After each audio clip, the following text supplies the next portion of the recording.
Alright, guys, so this is going to be my first English video on my YouTube channel, and today I have a very special guest, a very good friend of mine, Tim, who I met about 2 months ago. And today he's going to tell us about himself. So let's start. Before that, so Tim, could you give us a quick intro? Who is Tim in 30 seconds? Who's Tim in 30 seconds? I'm from England originally. I'm 33. I left home about 6 months ago. I've been in Thailand for 4 months. And then as soon as the burning season started, I decided to come here. Before that, I was in Dubai for 2 years. And yeah, I guess that's a little bit about me. It's quite a difficult question to answer. And how long have you been traveling for, and what made you start it? So I've always enjoyed travelling. From a young age, we used to actually go around Europe in a camper van with my parents, funnily enough. Yeah, so in the summer holidays, we'd spend like 5 weeks abroad in a camper van, driving around all around Europe. Didn't make it as far as Turkey though. And so I think travelling is just really good for the soul. I recommend it to everyone because I think it opens your horizons, it expands your sort of knowledge of the world, and I think it helps you generally just develops you as a person. So if you're sat on the fence about it, I think stepping out of your comfort zone, I think always has good results. I think that's how you grow and develop, and I think travel is a part of that. Xin chao, no thank you. No thank you. Have a good day. And what was the rest of your question? Which countries have you been to so far? In my entire life? Yeah. Okay, let's go west to east. Canada, USA, United Kingdom, France, Spain, Portugal, Tunisia, Italy, Germany, Switzerland, Luxembourg, Poland, Italy, did I say Italy? Hungary, Slovenia, Croatia, Austria, Switzerland, That's a lot already. Sri Lanka, India, Thailand, Vietnam, Philippines, South Korea, Japan, Indonesia. I've probably missed a few out in Europe somewhere. And how long have you been in Vietnam? I have been in Vietnam for 2 months. This is my third visit. I first visited here in 2016, which makes me super fucking old. And why did you choose Southeast Asia to travel? I think it's generally quite familiar to me because I've spent a lot of time here. So it's kind of again, probably not stepping out of my comfort zone in many ways. There's also the high season here at the time. So I went to Chiang Mai, which I highly recommend, by the way, especially from October to February, just perfect weather, 25 to 30 degrees, not too hot, not too uncomfortable, super safe. And then from there, I came here in February, again, following the high season. So that's one thing I would recommend is always check when it's high and low season because it can have a real impact on your stay. Because if it's rainy season, it's just chucking it down all the time.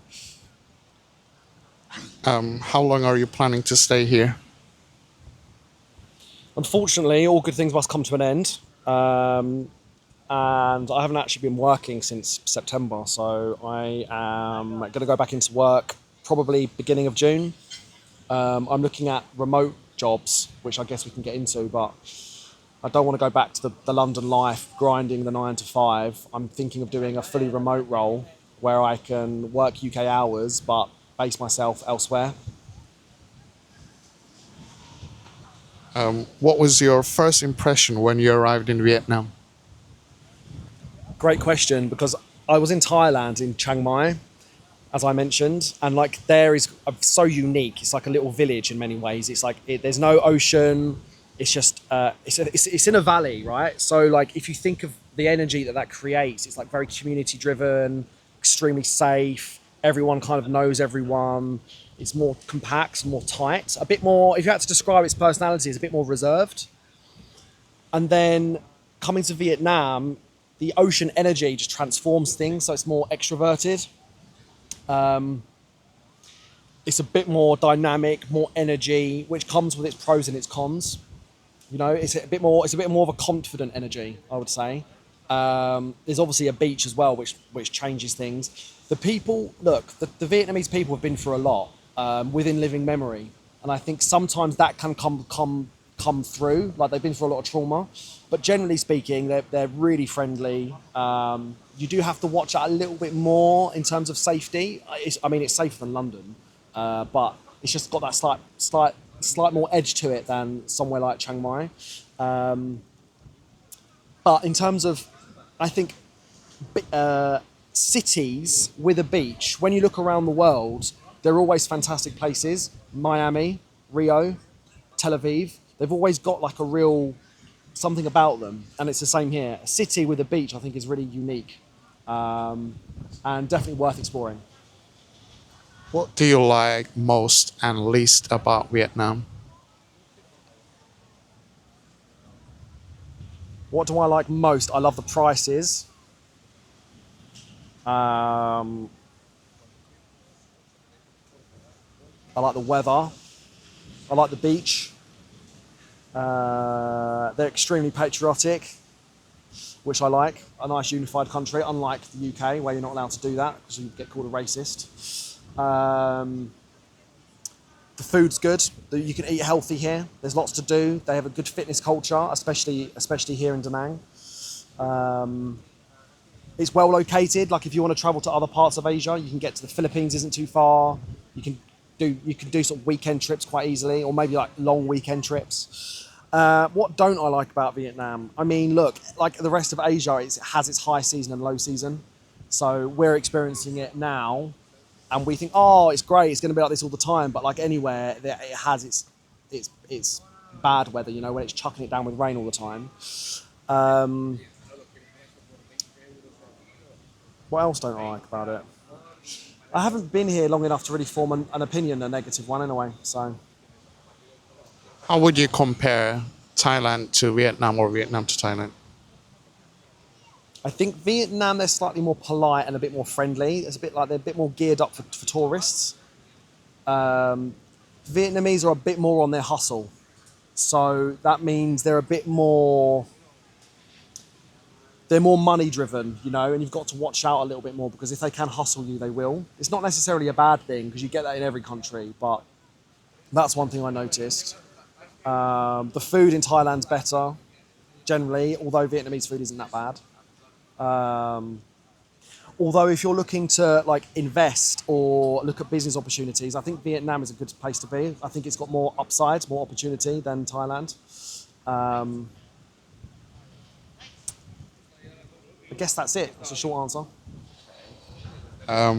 What's your best moment traveling so far? Best moment on this trip.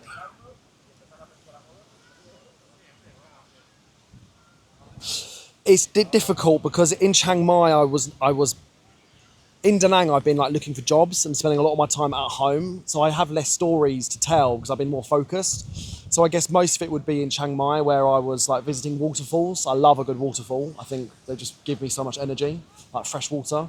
So I guess a visit to one of those. Yeah, hopefully we can visit some here because I know there's some around. And your worst or most stressful experience while traveling?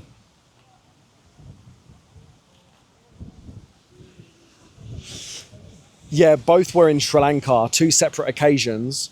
One was we were really hungover and we turned up to the flight and like the luggage had already been passed, had already been gone through and we were late. And we went up to the last lady just sat at the desk like checking in luggage and she was like, nope, sorry, flight's gone.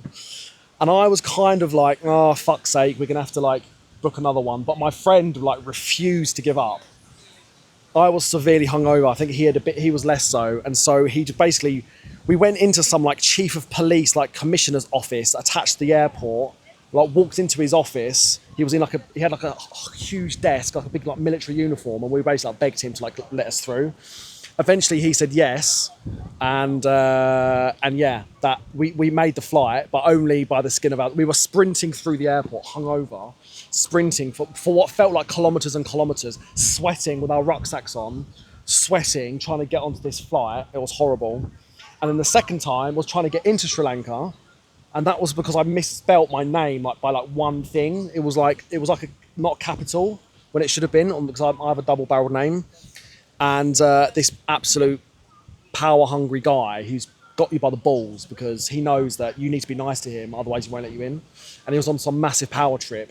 He was a guy in his like 60s, and he was just being a complete arse to me. And I had to be diplomatic because if I told him to fuck off, then he's going to not let me in. So I had to sit there with my tail between my legs and just be like, okay, sir, sorry, sir, what's the fine, sir? And yeah, but he was a bloody arsehole. All right. Okay. Next one. Have you ever had a moment where you thought, "Why am I even doing this?" or "Why am I here?" Like, yeah. All the time, mate. Sometimes there's a woman on a date. So I'm sat there saying, like, why am I putting up with this? No, I mean like being here, like in Southeast Asia, instead of having like a stable life.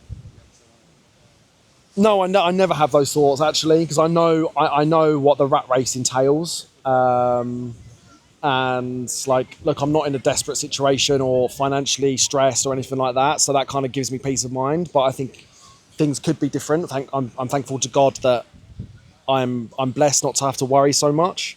But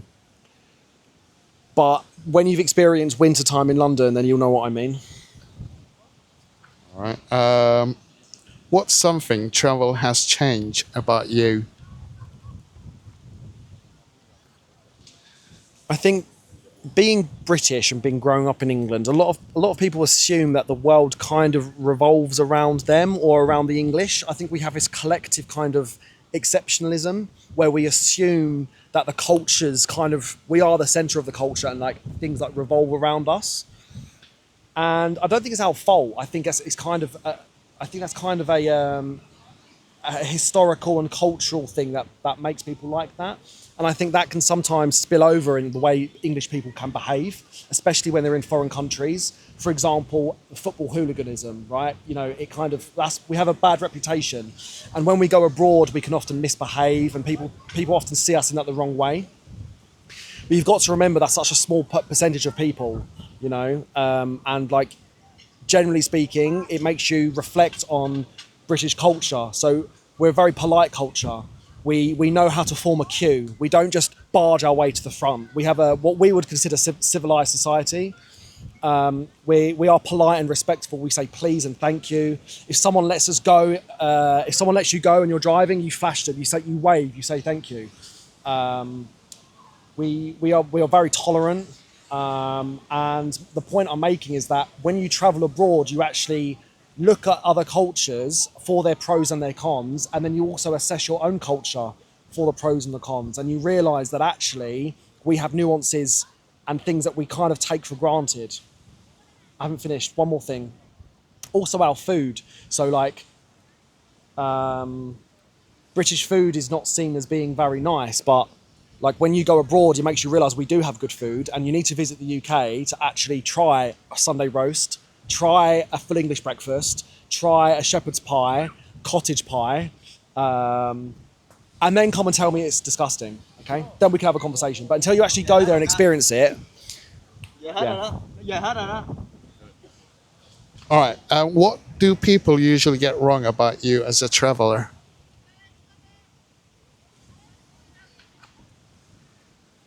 That's a tough one. I don't know. Maybe I'm not that approachable.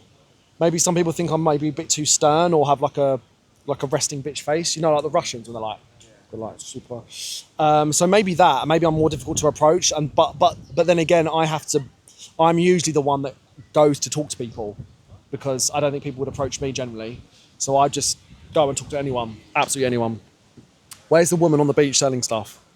She can come and have a chat with her. Although she likes you, Ervin. Ooh. All right, next one. What's the weirdest thing you've eaten? I mean, you've been traveling a lot, so there must be something that you thought it was like strange. I mean, there's a standard stuff like snakes, crocodile, snails, all that stuff. But the winner has to be in the Philippines.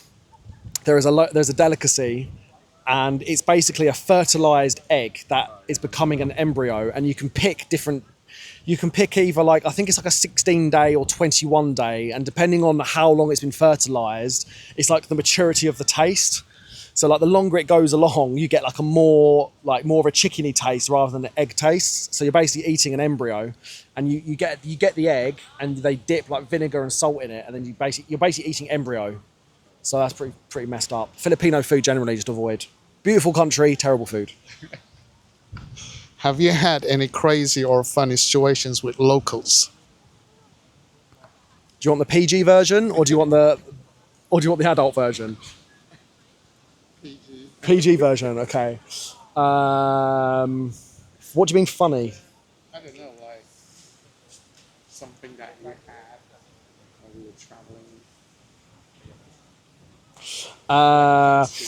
In Sri Lanka, my mate Joe, he loves to haggle.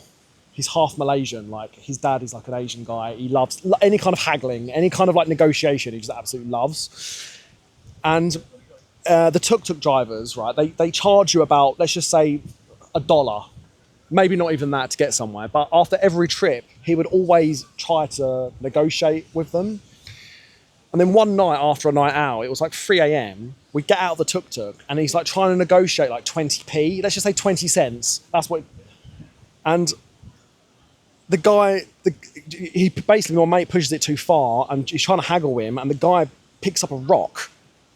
She's like 3 a.m. outside a hotel. He picks up a rock, holds my mate, and has a rock in his hand. And I'm just like, Joe, is this really worth 20 cents? Like, is this massive rock about to hit against his head? So I have to step in, like, divide them up, like disarm the guy, and just say, look, there's your $1. I'll give you a 20-cent tip. Like, fuck off. And he did. Sorry, that's not the PG version. But anyway, that was a hairy situation. But there's more that would not pass the PG test. Sorry. All right. If you had to live in one country you visited forever, which one and why? That is a really interesting question. I'm gonna not answer it properly. I would say Thailand in the good season. I'm not sure where. And then I would do Europe in the winter. So like maybe Southern Europe. Maybe Turkey. What's Turkey like?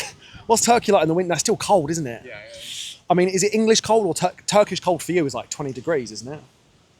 Yeah, well... What do you consider cold? Below than 20. Oh, like, fuck right off. 20 Well, degrees. actually depends where you 20 degrees in the UK, and people are like dressed like this. People walk around London on the tube. They get on the bus, especially the chavs. That's a good word for your audience, a chav. Google it. C-H-A-V. Chav. It's a very unique British thing. The chavs in my country take their tops off and start walking around in the... I reckon 18 degrees is like the threshold. So, there we go. All right. Do you prefer beaches or mountains? That is a difficult one. Overall, it's got to be beach because you can just do more. You can chill, you can have a beer, whatever. But mountain has a certain calmness to it, you know. But I think with a mountain, you have to do a lot of hiking, and sometimes I'm just like, fuck that. Cheap street food or fancy, expensive restaurants?